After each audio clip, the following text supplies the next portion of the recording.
right, Big Blue Report here with Jonathan Casillas. I'm your host, Randy Zellea. JC, man, first off, you and I have been talking about doing this for a long time. We're finally putting it together.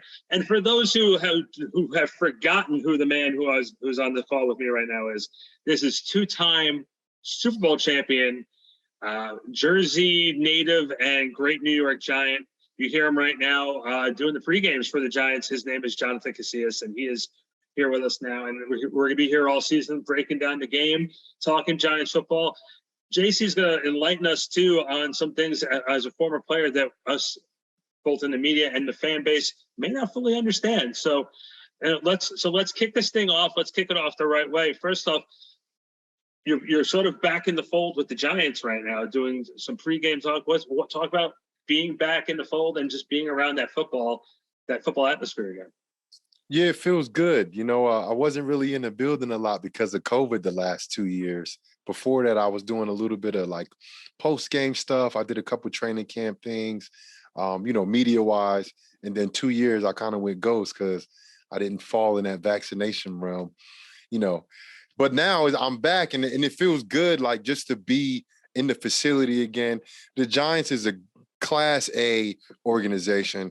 We just got to get the wins to match up with the organization, because from the top down, I feel like, it's a Class A organization. Now you got a coach like Daboll coming in who's having guys buy into the program. I feel like for the first time since probably Tom Coughlin, so it's good to be around. It's good energy. Everybody's happy. I saw a couple of guys. I'm like, man, y'all looking young. Saquon being healthy got everybody looking young over there. Now, were you the only one who was thinking when Daniel and Tyrod both went down, they should get Chad Powers in there? They should definitely have gotten Chad Powers. First, there was absolute panic in this, like, up in the press box when we saw Tyrod again, because we're like, whoa, what's going on? Where's Daniel Jones? We didn't hear nothing on the injury report. Nobody said anything. So we're sitting there. I'm hollering at Paul Dottino, like, Paul, did you hear anything? Like, what's going on? What did you hear? Did you hear anything? I was talking to Madeline Burke and all those guys up there. I'm like, what is going on? Why is Tyrod in the game? And he's over there. It looked like he was healthy. I didn't see him working on his ankle or anything. But then you found out that it was an ankle injury or a foot injury, and then Tyrod get knocked out the game. And it's like, okay, now who do we have to play quarterback now? Good old number 26. We're here to suit it up. Go ahead and direct stab that thing. Look, the guy can do everything, man. Look, I'm so happy for that dude, because, getting hurt early in your career like that can be so overwhelming to you, and then you start questioning yourself. And I think we might have even seen that last year before he got hurt again, kind of like doubting himself and really not as confident in his ability as he once was. And I feel like all that's out the window now. This dude, he might even be more explosive than he was as a rookie and coming out of Penn State. Like, he's a tremendous talent.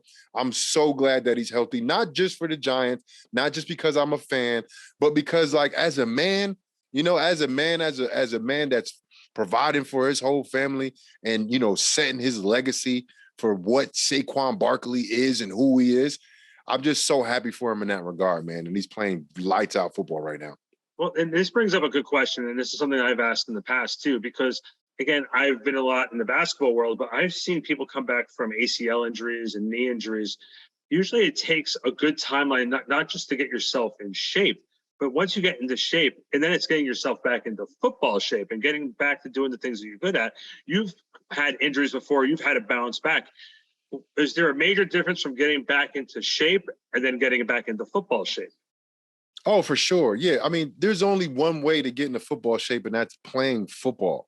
Like, you can't replicate football without doing football. Like, there's no way to do that.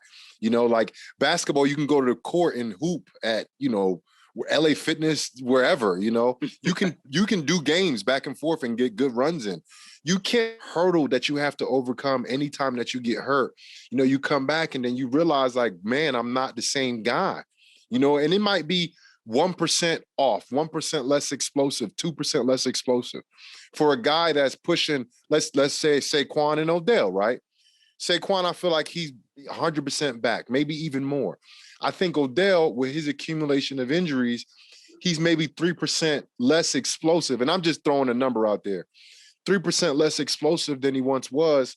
But that's why you're not going to see Odell taking 80-yard slants to the crib anymore. He's not as explosive as he used to be. He lost a step, which is, look, some people can adapt and play. I learned how to play with not being as explosive as I once was. I had a lower body injury, of a Liz Frank injury early in my career. And when I came back, I wasn't as fast. I wasn't as explosive. My flexibility was off. My range of motion from my hips all the way down to my ankles was off. And you got to learn how to play with this new body that you got. You know, some guys with the knees, like you come back and it's like the knees, the foot, the ankle, those are so critical parts of your body that has literally everything to do with every movement that you make on the football field, that when you do some type of surgery and they cut you open and they fix it or they put something in there, whether it's screws, plates, even sutures, like they change the makeup of what you are as an athlete. Some people can respond and bounce back. We've seen Adrian Peterson rush for 2,000 yards after having ACL surgery, which is insane. I think a lot of that, though, maybe even 80% of that is mental. Getting over that mental hurdle of I'm not the same guy.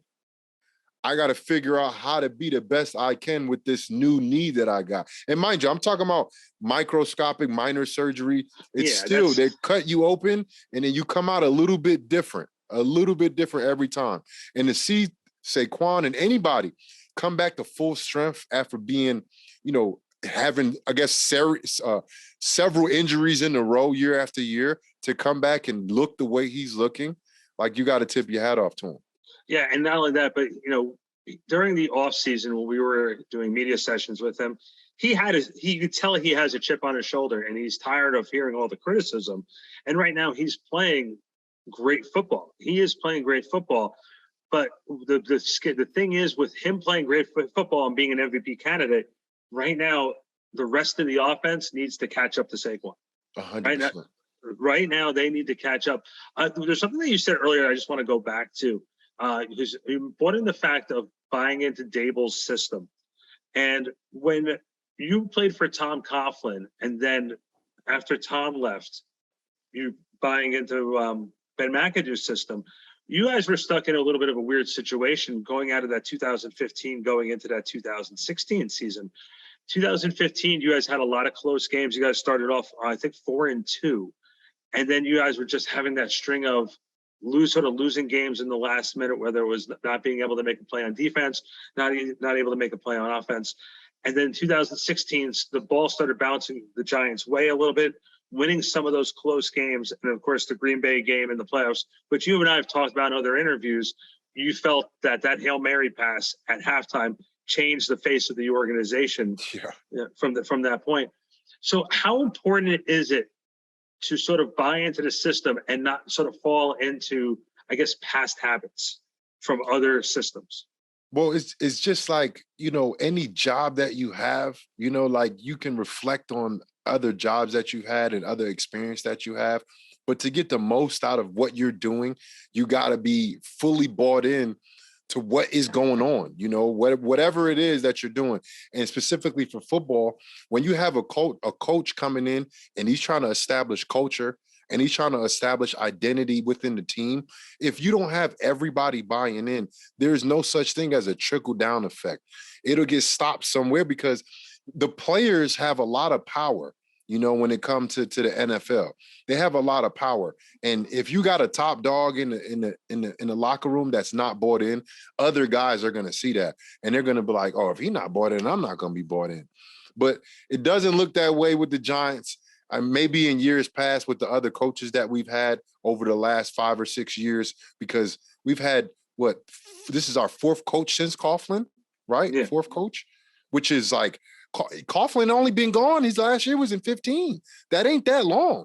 No. That's a lot of coaches to be having, in and out the building, and the only person that's been there the whole time was Sterling Shepard, and my heart reaches out for him. That guy can't catch a break, and I feel like he was having a good year this year. And, with the struggles we've been having at receiver, you saw that one bright spot as Shepard, like good old reliable Shep is there for us, but again, another guy who kind of had that injury problem throughout his career. I had it.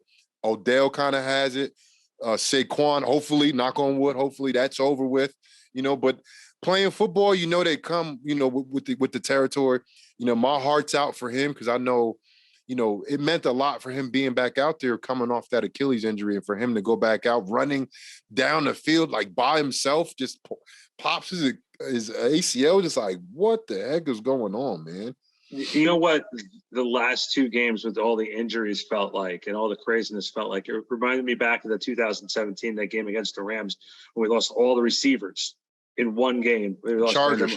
Oh, sorry, the Chargers. I apologize. Yeah. Because that was the game I got hurt too. You got hurt in that game, and then you also had Odell getting hurt. Shep went down. All four receivers got hurt, and three out for the season. And Dwayne Harris too. Three out for the season. Yeah, that was insane. Yeah, we ain't had no chance after that.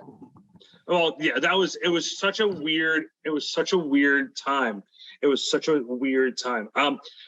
We're just gonna take a quick time out here for 1 second. We'll be right back with Jonathan Casillas talking more here on the Big Blue Report.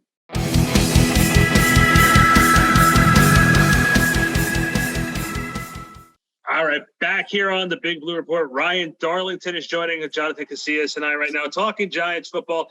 And let's go back to the game this past Sunday and sort of the season so far, since this is our first episode. JC, look, Daniel Jones, I've been on the skeptical wagon with him. I think, and Ryan is laughing at me because of that, but the skeptical wagon, and it's very, very simplified for me, is right now, I feel that he's playing with the weight of the world on his shoulders. I really do. He's working for a contract. They didn't pick up the fifth-year option. They're not going to franchise tag him because the franchise tag number is in the 30s. So I just can't. I can't see that. And so far, what I've seen is, yes, they're winning games 3-1, but he's running the ball very, very well. But his passing numbers, you'll be seeing like 23 for 32, but only 100 and something yards. You want to see more. Now, Ryan has brought up to me off air before about that might be the design. That's how his offense is designed, where he's not going to throw 25, 30-yard bombs, but he's just going to be a game manager. Look, you've played with Eli Manning, you played with Drew Brees, and you played with Tom Brady. Yep. So you played with three Hall of Famers right there. What is your take so far of Daniel Jones? This year or in general? I think, you know what, let's start with the overall package and then segue into this year.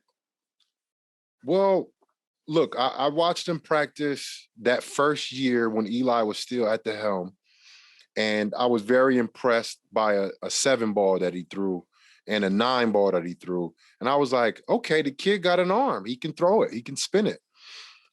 Honestly, I'm most impressed with Daniel Jones, I feel like, by his poise, how he speaks to the media. He sounds very, very mature. And to win in New York is very difficult. To play quarterback in New York is almost impossible. Eli did it for so long. That's why he will forever be loved. And he was a stud. Not always the prettiest, but when it came down to the media, he was stone-faced, straight answers, took responsibility. And I feel like that is what Daniel Jones is. It may not look pretty on the field, but with Daboll at the helm, I feel like he's going to change the game plan according to who we're playing against, which sometimes offensive coordinators, defensive coordinators, they don't do that. And that can come back and harm them, and you're not really maximizing what you can really get out of your players. Now, the game we played last week, the Chicago Bears, they 15 pass attempts a game. Like, we knew we wasn't going to go in there and have a shootout with them. It was who was going to be able to stop the run, who can, steal a possession, get, win the turnover battle, who can get the quarterback on the ground. And the number one thing, who can run the football. That was the number one thing for me. That's what I saw. We used a lot of Daniel Jones last week. And my number one knock on him, which I don't think I want to say he has improved, but he hasn't. He always gets hit.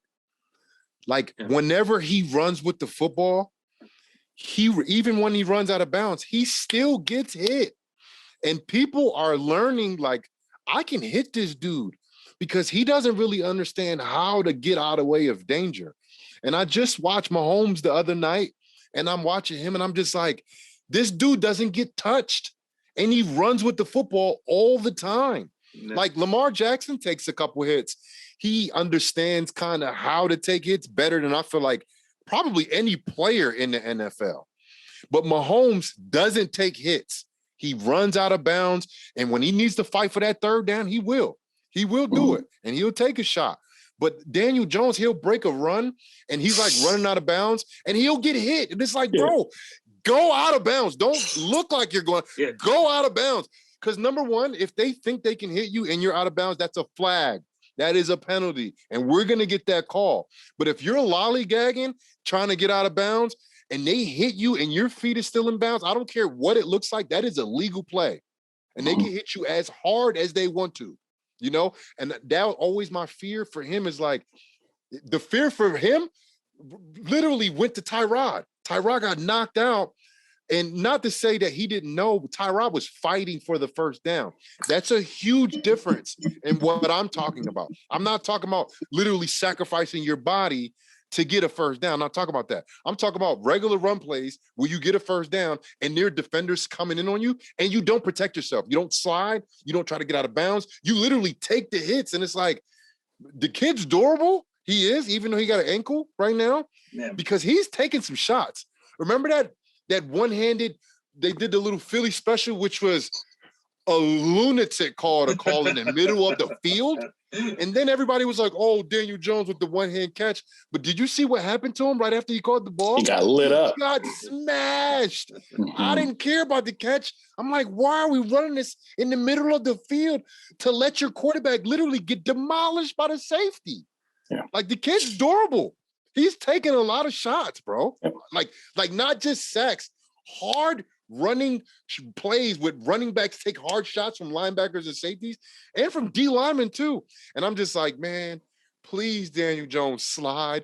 Please get out of bounds. That's me every time he takes off. I'm like this. Oh my God. How many times have I said that? and listen, the guy's been running for his life for 4 years. You'd think that by now somebody would have said, hey, man, you got to protect yourself a little bit, right? I know what it's like to want to ingratiate yourself to the team. You're giving up your body. You're putting it all out on the field. You're doing your best to make an impact for your team.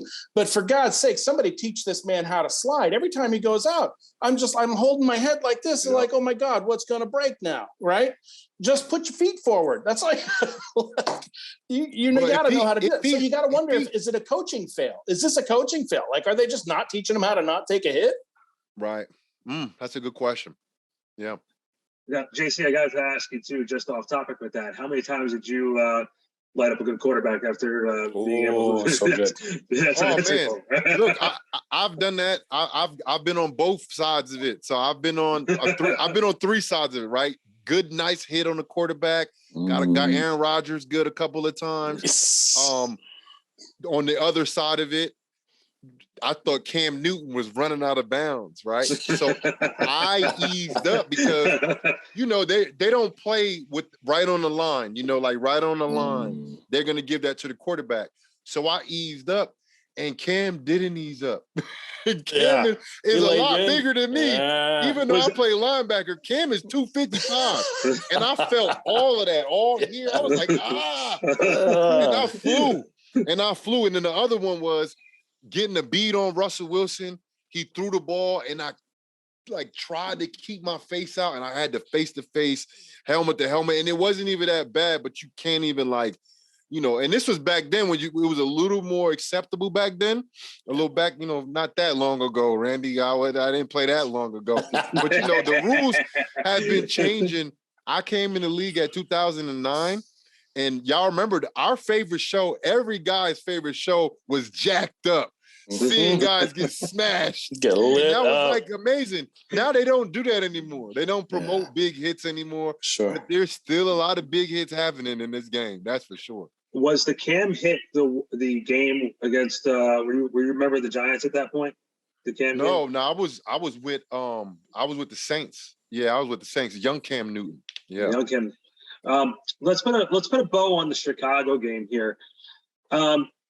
This was an ugly win. I think that's the best way of saying it. That's one of those games where, it's fireworks are going off on the last couple plays of the game there when they're throwing laterals. Fireworks are going off in the stadium. People were sort of holding on tight. It felt like that lateral was going on forever. My God, it was one of those things. And there was a sigh of relief in the Giants locker room after the game that I can confirm that. We spoke to Shane Zymas. You'll hear audio from him in a couple minutes. From this perspective, now moving forward, now as we head into London against the Green Bay Packers, which, by the way, JC, thank you for making sure you tackle and you hit Aaron Rodgers very hard. I appreciate that from the bottom of my heart. I am not an Aaron Rodgers fan. Randy's got little love for Aaron Rodgers. When it comes to Aaron Rodgers, I have anger issues. So, JC, you doing that makes me love you even more. I owe you a drink just for doing that in the past. With that being said, though, we're heading out to London for this upcoming week. The quarterback carousel for the Giants is sort of up in the air. Daniels had a couple good days of practice. As of this recording, I think Davis Webb is being promoted into the main 53. You're no stranger to Davis Webb, JC. Yeah. What have you seen back from Davis during his rookie season when he was here? You were with him. What was your first impression of Davis Webb?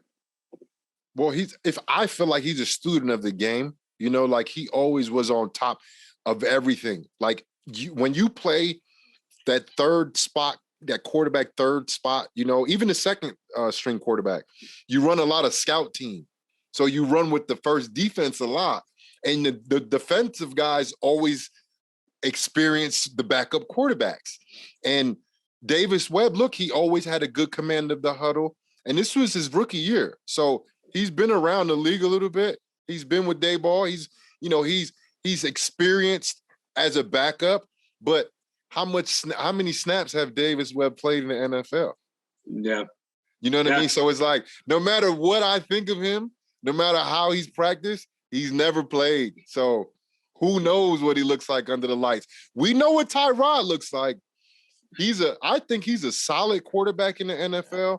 He could be a starter on a lot of teams. And when he came in the game, look, I love that ball he threw to Slayton. I loved it. It was in double coverage, but so what? Slayton his rookie year, he would have at least. And the thing that got me, and we were all up in the booth, like he didn't even compete for the ball, bro. Yeah, I was talking to Monty Toomer. I was like, Monty, like that's on a receiver. He was like, absolutely, like. And I told this to my receiver over in New Brunswick High School. He's a freshman, complaining about the quarterback not really hitting him. I said, bro, he don't have the best and most accurate arm, right? You know that, right? He said, yeah. So when that ball gets thrown in the air and it's you and somebody, that's your ball. Yeah. That is your responsibility to catch it or make sure the other team doesn't catch it. I don't care where that ball's at. If it goes anywhere near you, that is your responsibility. It's your ball to catch or break up. And I think these receivers for the Giants, look, I'm not saying the reason why they're not playing as much as we want them to, the Galladays and even 86, 89. I don't even want to say these guys' names because I don't even know what's going. Like, I really don't know what's going on with them. I love Kadarius Toney. I think he's one of the most explosive players in the league. And then Slayton, I was all on the Slayton rookie train. Yeah. I'm like, where are these guys at? And I think we kind of, talk ourselves to death with Galladay, for the contract we paying him. And like, I don't know, man. It just looked like the dude don't want to be. I don't know what's going on, but Daniel Jones, I feel like from the crop that he has to throw the ball to, I feel like he's playing pretty well. I don't think he's playing great, but he's winning games, and wins are hard to come by in the NFL. And I mean, you look at the receivers that he does have out there to throw to, the guys that are getting playing time, Sills, Richie James, Richie those James. guys. Those are the ones I have to believe that, Dayball's been true to his word from day one, saying what I see on the practice, when I see you putting into this system, when I see you giving your all, those are the guys I'm going to give the chance to out on the field. And so if he sees what you saw, right? Darius Slayton not making a play on that ball in the end zone. If he sees Galladay half-assing it in practice, if he sees, these Kadarius Toney or whoever not really putting in as much effort as Sills, as Richie James, as those guys, then you're going to see Sills and James all year long, right? I mean, it seems like that's. I'll take it. If you're out there practicing your butt off, you out there working hard, you deserve to play. And I'm a little confused about what you said, Ryan, because I listened to Mike Kafka's interview about Kenny Galladay, and he's like, he's doing all the right things. And I'm like, how is he doing all the right things? Yeah, he can't be. 2 plays? He can't be. I don't understand. Like, I feel like something is not happening. Like, I don't know what's going on because these guys, those 3 guys, we're talking about Slayton, Kadarius Toney, and Galladay. We're talking about these 3, not the other guys, just those 3 guys.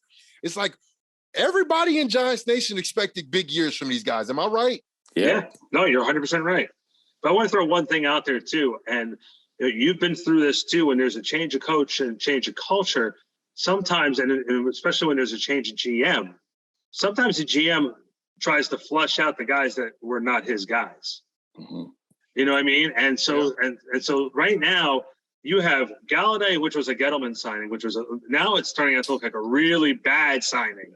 But I mean, we got Saquon out of it. So I know. I know we don't like Gettleman collectively, but we got 26. He's probably the best running back in the league. I'm just saying. Right. But he's got the best numbers this year. Right. But if you remember when Gettleman got there, he took all of Reese's guys and he took all of McAdoo's guys. He said he kicked us flushed out. Them. Got rid of us. He flushed everybody. And they sort of did the same thing when Sean and Dable got here. They flushed a lot of Gettleman's guys and they couldn't do it all at one shot. I'll tell you what the conversation's probably like right now. Kenny Galladay probably said, I would love for you to trade me. And the Giants are looking at him going, we would love to trade you. Who? Yeah, well, who's going to take that contract? Well, and then the next part of the conversation is, I would love for you to release me. We would love to release you, but it hurts us against the cap. Well, why don't you send me home like you did Golden Tate? We don't want to do that because then it's going to make us look bad, like we're not giving you the opportunity. Look, Slayton, I have seen Slayton pretty much all offseason long. I've been to these practices. I'm listening to him talk. He sounds like a beaten guy. He reminds me. He reminds me of a couple other players who were here during Shermer's time, who are still here, who got buried under Judge's system, and now getting another shot with Dable. Guys like O'Shea and Zimas. Guys like look, McKinney was a standout when he got here, but now he's starting to come into his own as a leader on this team.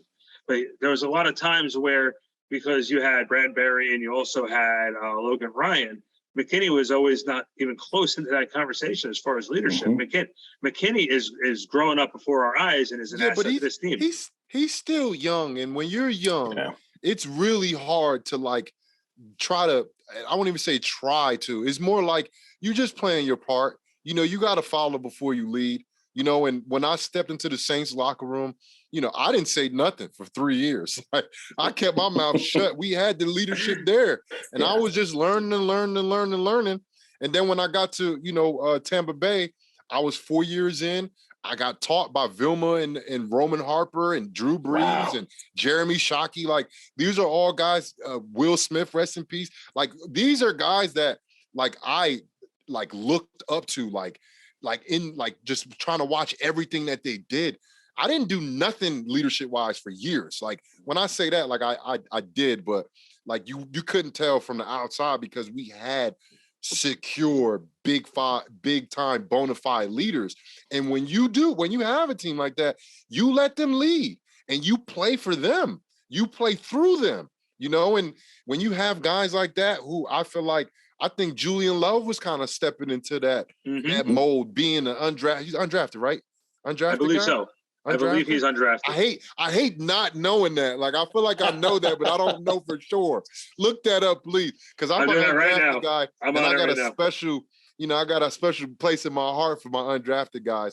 you know, for him to having, you know, being in different regimes, to him basically coming into his own and being a bona fide player for the Giants and being one of the better players on defense. So, fourth round pick, picked 100th and 8th. And look, when we got rid of Bradbury, I was like, oh man, to the Eagles, I'm like, oh yeah, man. we're seeing him twice a year. And look, the Eagles, let's not even have that conversation until we get those guys on the roster, because that's a scary conversation. Yeah. But when we got rid of him, I'm just like, what are we doing? And I know this because it's happened. I played on different teams, a whole bunch of different coaches. Like you said, Randy, when coaches and GMs get in, they want to establish their own culture, right? I remember when Odell got, he got traded. Odell got traded, right? When Odell got traded, they let Landon go for free. Snacks go. They didn't re-sign me. They just let guys go. People were so confused. Like, how could you let Odell go? You just signed him. And I said, the reason why, you said it earlier, the reason why, because when a coach comes in, a GM comes in, number one thing is establish culture, right? You look at Odell is culture in itself. Literally. He's culture in itself. Yeah. So if you have any type of inclination that culture person, like that big person, is not on board, you got to let him go. You got to let him go. You can't insult the owner of the team after he signs you to a big contract and expect to stay with that team. Right. I'm sorry. It doesn't happen that way. And look, there's, like you mentioned before about, you know, the good soldier that Eli was, and how and Daniel is sort of following that mold that Eli had. You think about the lack of culture that Daniel has actually had here. Right. You know, like Mara said it. I wouldn't say lack. It's just different. Clustered. It's just all over the place. There's so much different stuff coming at him. But that's what Mara said during Joe Sean's introductory press conference. He said, we've done everything we can to possibly screw this kid up. We've been through 3 head coaches, 4 offensive coordinators, and no consistency in the offensive line. Now, I will tell you, the last game, the offensive line played a little bit better than they did against Dallas. But during the Dallas game, the interior part of the offensive line failed Daniel Jones, and Daniel Jones ended up getting sacked 6 times. Now, there's the one thing that Ryan and I have had this conversation about a lot, JC, and it's something that I'm really sticking with. And Giants fans, I don't want them to get fooled by the schedule, because I know you look at some of these teams that, you have Detroit who's struggled in the past. Jacksonville, even though they're playing better now, has struggled in the past. The simple fact of the matter is, right now, this is an evaluation period for this team. This is not looking to be the Cincinnati Bengals from last year, going from 4 wins to go to the Super Bowl. Dable and Sean are looking at everybody and saying, okay, who are the foundation pieces that we're going to bring in for the following years? Who do we have to replace, and who are we going to keep as our foundation pieces? The real question with Daniel Jones is not what is he doing right now. Is there hope in place that he's going to be able to evolve even more, to be the man for this team, to lead this team back to the Super Bowl? And I think that's the real question for Daniel Jones, as far as his evaluation process. Well, the team that we have now, I don't care who's playing quarterback. I don't think we have the roster to make a playoff run. When I say playoff run, we could possibly make it into the playoffs. Possibly. We got to handle Dallas. We probably got to get one of those Eagles games. We got to handle the Commanders when we play them. Like, we got to do well in our division, which I feel like we can get Dallas. Philly's going to be tough. We can get the Commanders. Right. Yeah. And now, we see how things go, possibly slip into the playoffs. But to play playoff teams like San Fran, right? San Fran's figuring out, like, look, okay, we tried this kid. Jimmy may not have looked great when we started playing with him early, but we know how Jimmy G is, and we got Jimmy G back to where we know how Jimmy G plays. And it's so crazy with San Fran. I know we had a segue, but I got a lot of guys that are San Fran fans. And I'm like, man, I wish I had a quarterback that didn't throw picks and lose the ball all the time. You know what I mean? Like, just manages the game, we can't. Yeah, I'm sorry, but Jimmy Garoppolo is must-see TV, man. Yeah, for sure. You just want to watch it because you don't know if he's going to throw a pick six. I remember one play in the playoffs last year. I just don't remember who it was. I remember he threw a pass. It bounced off somebody else's hands, and it landed into his teammates' hands, and he scored a touchdown. I'm sitting there saying, this guy's the luckiest SOB I've ever seen in my life. Yep. Look, Feast or famine. the point I was trying to make, which I kind of lost it, was look at San Fran's team. Yeah. Look at the roster around him. Deebo Samuel's is top 5 players in the NFL. When that dude touches the ball, he can run the ball. He can get on a jet sweep. He can catch it down the field. He can go up and moss a guy. Like, the guy is tremendous. Sterling Shepard, possibly a close player like that. These guys have potential, but they never did it how Deebo did it. You know, we have guys that have potential. San Fran have guys that did it and that are doing it. You know, and we got to get out the way of where is this? Oh, potentially could do this. What are you doing now? Right. How are you playing right now? And Daniel Jones, this is his 4th year. Like, how much improvement has we actually seen from him? Yeah. Because remember his rookie year, Ryan? Yeah. He was kind of good. Like, when I say kind of good, he had us like, all right, this is the guy for us. And then the second year, we're like, okay. Third year, we're like, right? And then now we're sitting here like, what do we got? Right. You shouldn't have that question for 4 years. Right. Well, Mara was right. We did everything that we could to make sure that nobody really knows what we've got in Daniel Jones, right? How many, it was what, three head coaches, 4 offensive systems. I mean, like Randy said. And so, I mean, is it even possible this year to really know who we've got? And they've got a very hard job ahead of them in the front office to make a determination about what the future is going to look like if we do or don't hang on to Daniel Jones, right? I mean, he's got an amazing opportunity in front of him to prove himself this year, but it's a very difficult situation because it's the first time in this offense. It's probably a more complicated offense than he's had in the past with all the pre-snap motions and all the shifts and all that kind of stuff. And so, I mean, you got to wonder if he's even in a fair situation to him for them to adequately evaluate what he's got, given the holes in the line in front of him and all that kind of stuff. That said, if he's who we think he is, he ought to be able to make some place through that, right? He did it in Chicago. He did it against Carolina. He used his legs. He was able to get out and run for his life if he needed to. He shouldn't have to do that. But, at the end of the day, he will have an opportunity to show us who he is. And quite frankly, gentlemen, the next 4 games, they're against some tougher opponents than we have faced in the past. This is what's going to show us who he can be if everybody else around him can play up to their level as well. Well, I know we all kind of are crucial on him, but that's what happens when you play quarterback for the New York Giants, right? Yeah. And I'm gonna give him his due now. His ball handling last week, elite. Elite. Me playing linebacker, right?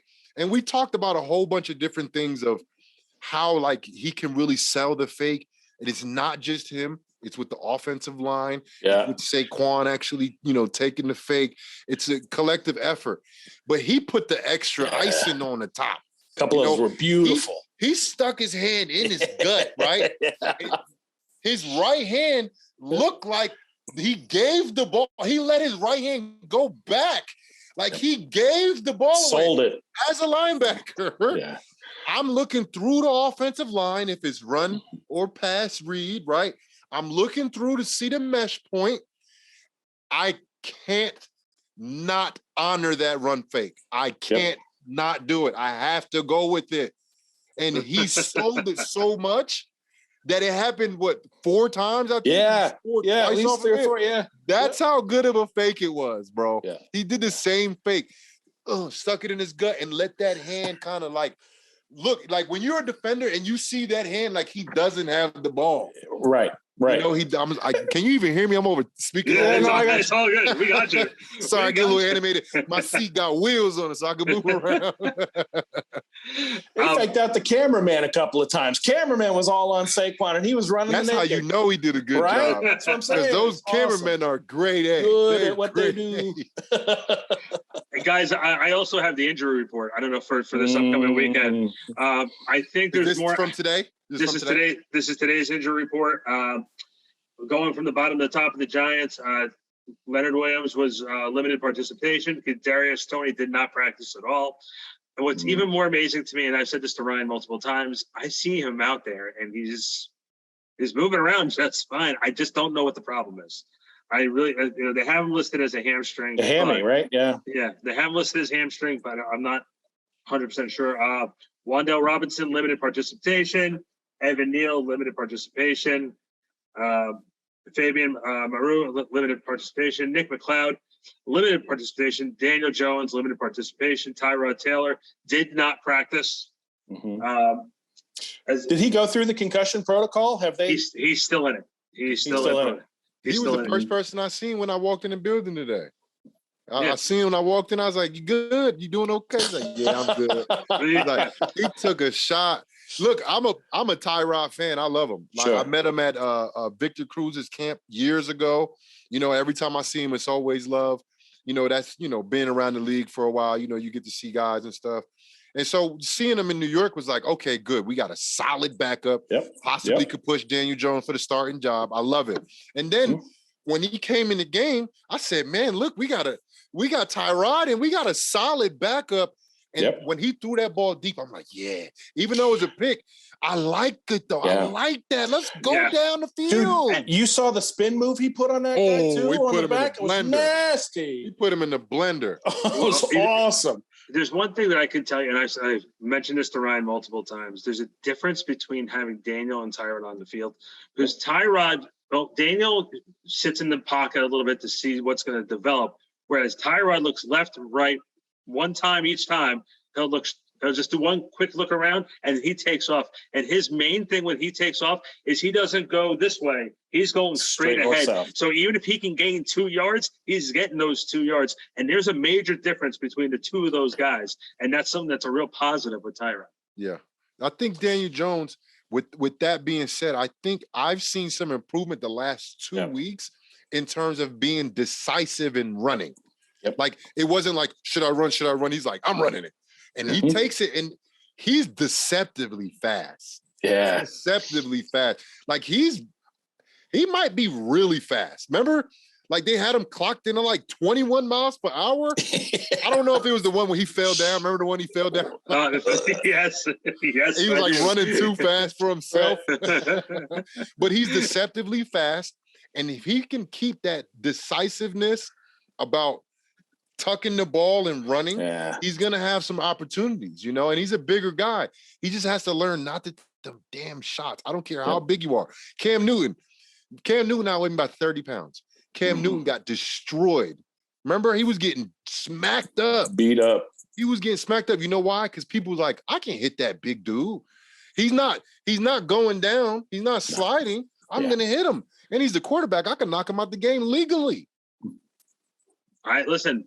If this thing with Daniel Jones doesn't work, I think there's a guy by the name of Chad Powers I think would be an excellent quarterback for the Giants. Listen, think fast, run fast. Hey, by the way, how awesome was that?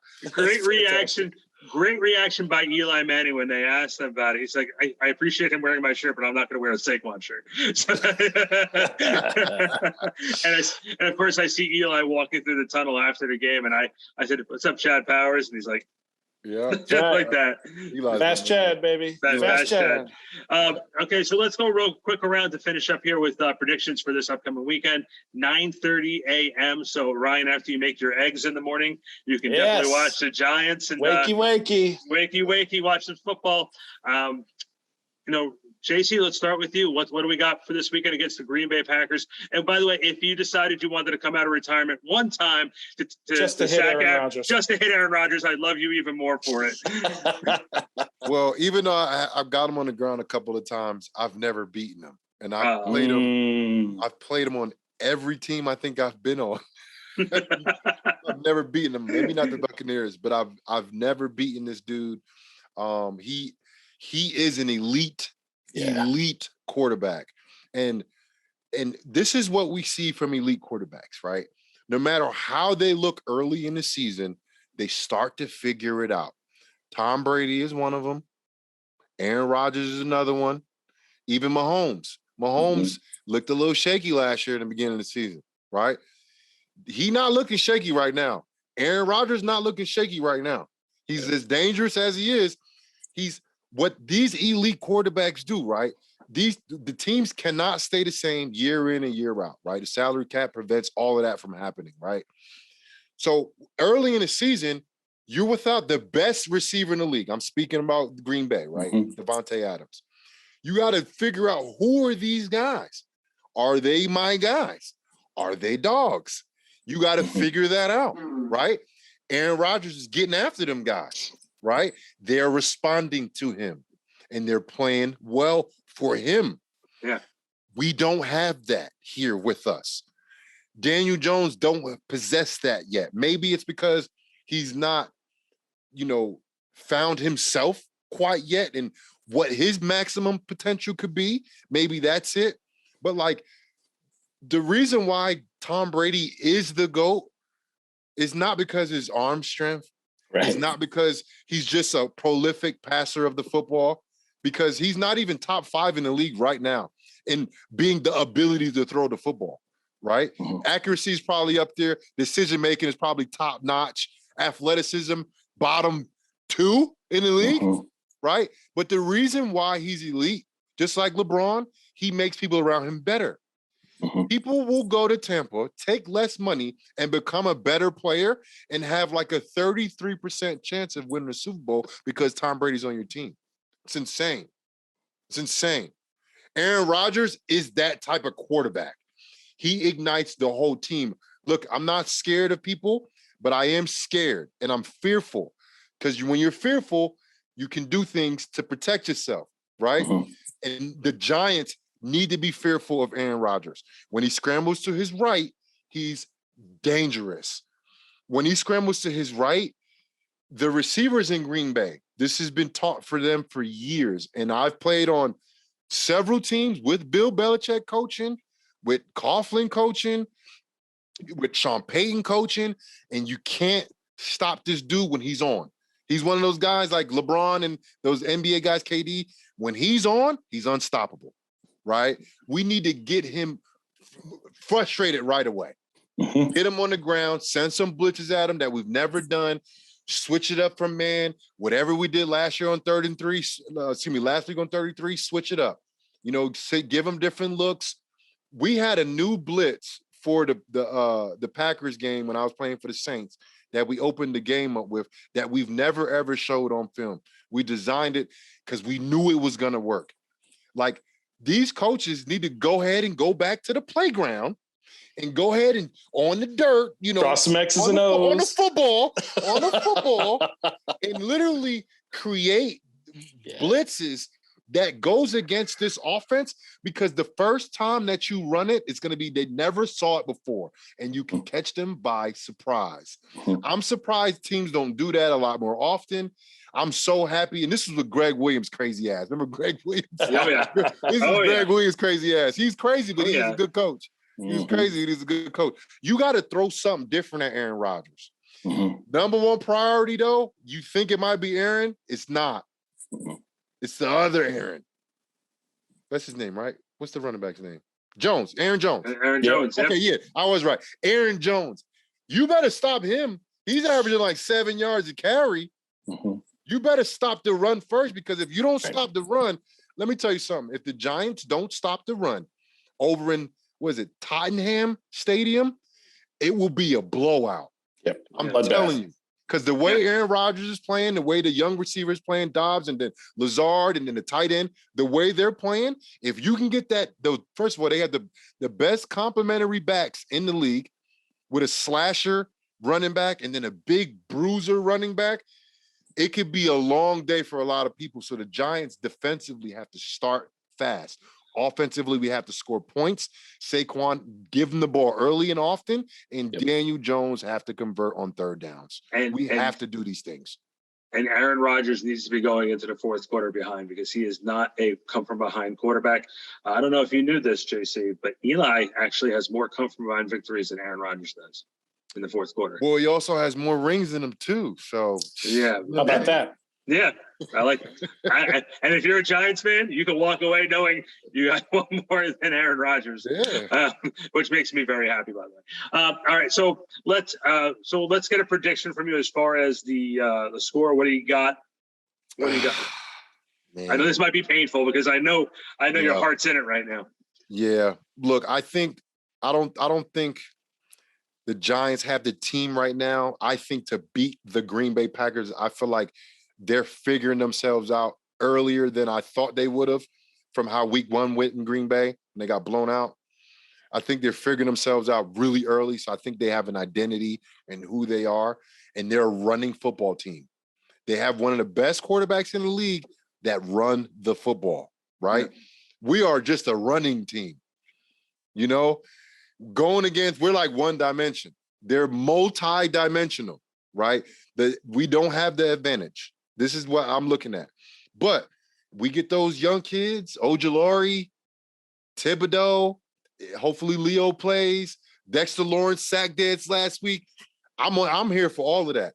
If those guys, traditionally, New York Giants football, the D-line has made other quarterbacks look subpar. And that is the culture of the Giants. Hard-nosed football, making plays on defense, linebackers flying around, but the D-line disrupting the game. And we have the guys to do it. Yeah, they're a little banged up right now, but look, they're getting more and more away from when they got hurt. They're starting to figure out how to move with these knee braces on. And I feel like they're going to show up. I don't think it's going to be enough, though. So if I got to call it anything, let's go 17-24 Green Bay. Okay. Ryan? It's funny because it's either going to be, 17-15 Giants or 35-14 Packers, right? It's a matter of whether or not, they're able to get going early. If Aaron Rodgers gets going early and the wheels come off, then it's going to be, like you said, JC, it's going to be a very long day for the Giants. If, however, the defensive line can get it together and really put pressure on and frustrate Aaron Rodgers from the get-go, we figure out the formula, we make it happen, play in and play out, we actually have a chance, right? We can put the ball in Saquon's hands. If he has another day like he's been having, then, he gives us a good chance to win. If Daniel can manage the ball, if it's going to be Daniel, I'm assuming it is, then we might have a shot at it. It all depends. I really think it all depends on how the first quarter comes out. Yeah. If I were a betting man, I hate to say it, it's probably going to end up 35-14 Packers. That's just, I don't want to say that, man. I don't want that to be my guess, but I just have a feeling that might be the way it goes. And from my perspective, one of the big things that people seem to keep forgetting, and this has been a problem going all the way back to maybe the second half of 2016 all the way to now, the Giants have had a very difficult time putting points on the board. I think Ryan, the stat I gave you the other day, I think it was like 11 or 12 out of the last 20 games under 20 points. Yep. And so that's, to me, that's a warning sign. I don't have that exact number, but it's something in that range. And even last week they put, or this season so far, they've had 21 points against Tennessee and 20 points against the Bears. Low scoring, ugly, scrappy wins. Yeah. And so that's my biggest concern going against a team that could put points on the board is not having enough points. I'm not worried about the defense because Wink is a genius, a defensive genius, sure. And he can get young players to run through a wall for him.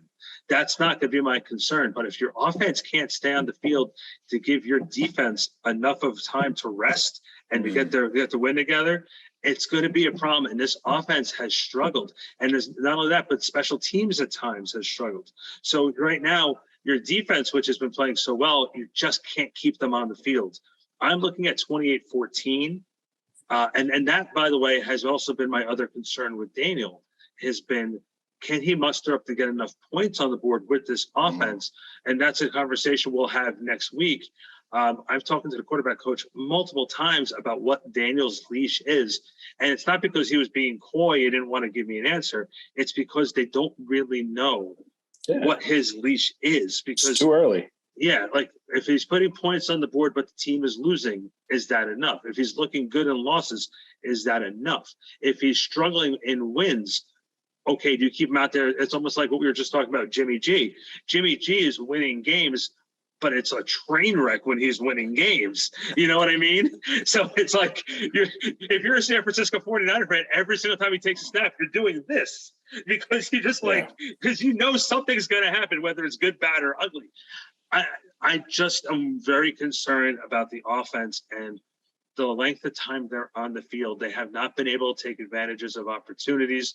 I don't remember if it was the Chicago game. So guys, forgive me for this, for bringing this part up and not having the exact the week it was. It was either against Carolina or it was against Chicago, where they muffed a punt right in the beginning of the game and had the ball right in enemy territory. It was Carolina. And it was against Carolina, and we only put 3 points on the board, and we were inside the 20. That's I'm sorry. You have that type of momentum to start the game right off. You have to put the foot on the throat right away, and they didn't do it. Mm-hmm. They didn't do it. Daniel Jones, he's not a good enough quarterback for us to not play complementary football. Right. Defense has to play well and limit their mistakes and penalties. Special teams, guys, they got to play better. They're giving up a lot of return yards, especially on punt returns. They're like 16 yards per punt return. And now, these punt returners are just like, oh, yeah. Like that gives you extra confidence because you don't have a lot of chances to return kicks in the NFL anymore, you know? But for some reason, the Giants are just letting them go. Yeah, the blood is in the water. And I love the special teams coach. I seen him today. I said, Coach, I'll run through a wall for you if I wasn't, my Achilles wasn't torn, But they have to play complementary football. They have to do it. And luckily, we've had a lot of plays on all sides of the ball, negatively and positively, and the ball kind of bounces our way sometimes. Look, as you start stacking these wins up, you start seeing like, okay, we might be a good team. It's really early to find that out right now. There's things that I've heard over the years, and I think I'm gonna say it the best way I could say it. Bad teams find ways to lose games, and good teams find ways to win. And that's not proven until the end of the season. When you look back, Giants were in 8 games within 3 points. Did they win them though? Yeah. Did they win? I can't tell you how many times I've seen the ball bounce the other way. This year, they seem to be bouncing our way, and we're finding ways to win. How many seasons in the past have those balls gone the other way? And we've been on the losing end of it, and it's just been heartbreaking, right? They show you the ability, and it just rips it right out of your heart. Yeah. Well, JC, you went through that in 2015, where you had a lot of close games where you ended up falling short. But then in 2016, you look at the Saints game in the beginning of the year, you look at the Baltimore game, you look at some of those other games that you had, it was totally opposite from the year before, where the ball bounced in your favor in 2016, but not in 2015, where you lost. I think you look back to the Patriot game where Landon could have sealed that game with the interception on Brady. You had the Carolina game where you guys bounced back after being down big. That was the Josh Norman Odell game, where you guys came back after being down 20-something points. And we speak a lot about that 2016 team. Offensively, we weren't that great that year. No. Defensively, we were really good. The year prior, it was vice versa. Offensively, Eli had a heck of a year. Young Odell catching one-handed passes out there, talented roster. Offensively, and then what did they do that offseason? Damon Snacks Harrison, Olivier Vernon, Jack Rabbit, signed Eli Apple. That kid, Eli Apple. We're not going to talk about him. I know that damn kid, Eli Apple. Hey, I heard his mom was an excellent baker. That's all I think I have to say. Right. And this is what it comes down to. The reason why we were good in 2016 was because our D line. That's what it was. It was our D line. The reason why the Giants are going to have success this year will be because of the D line. That's where it all starts. That it is. Yeah. Think about all the championship teams in the past. Yeah, man.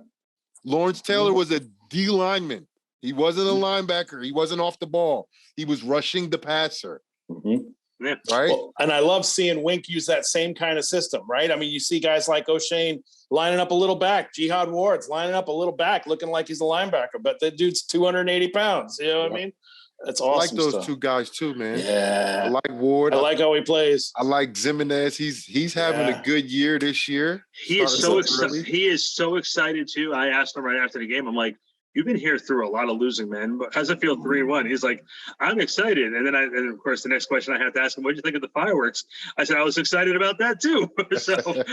so real quick, JC, let's let everybody know where they can find you on social media. On Instagram on Jade_52, on Twitter, JCasillas52. I got to get my Twitter presence up. I'm on Twitter. I'm really not active. You guys are on Twitter. Start tweeting me. I'm going to start tweeting a little more. I got to get active. I'm doing radio, I'm doing podcasts with you. Like I got to step my game up on Twitter. I think once we step up our Twitter game, maybe we'll even, and our social game as a whole, we'll also do some Ask JC questions. We'll open it up. We'll open it up and have some Ask JC questions. I'm Randy BSP on both Instagram and Twitter, and of course, BackSportsPage.com. And, this is the first episode and first of many, and we're going to really have some fun and really go take you inside the Giants like no one else is going to be able to do.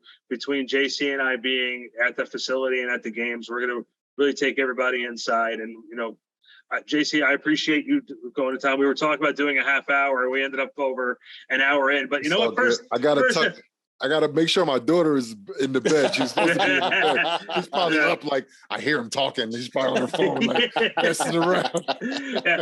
You know what they always say, though? When you have a season premiere or you have a premiere show, you're supposed to go longer and then everything else. Right. It's the pilot. It's the pilot episode. Right. Yeah, it's the pilot episode, baby.